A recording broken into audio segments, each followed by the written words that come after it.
सदका लफ्ज तो सुना ही होगा आपने। कहते हैं सदका मुसीबतों को टालता है, लेकिन अफसोस सदका तो हम देते हैं लेकिन मुसीबत आने के बाद। मस्जिद में 2 घंटे गुजारना बहुत ही मुश्किल लगता है। ऐसे लगता है जैसे हमने आज कुछ काम किया ही नहीं है। मेरी मीटिंग कैंसिल हो गई है, मेरे लेक्चर्स कैंसिल हो गए हैं, मैं यहाँ नहीं जा सका।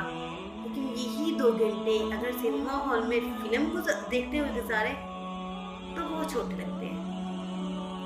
100 रुपए का नोट मस्जिद में देते हुए बहुत बड़ा लगता है, यही शॉपिंग मॉल में पेमेंट करते हुए बहुत छोटा। तो खुदाया अपनी सोच को बदलो। अपने रिज़्क़े हलाल से जितनी आप नसीब पैमाने पे अल्लाह पाक की रज़ा के लिए लोगों को देंगे, मस्जिद में देंगे, आपके रिज़्क़े हलाल में इतना ही इजाफा होगा। सोचें, उस बात को समझें।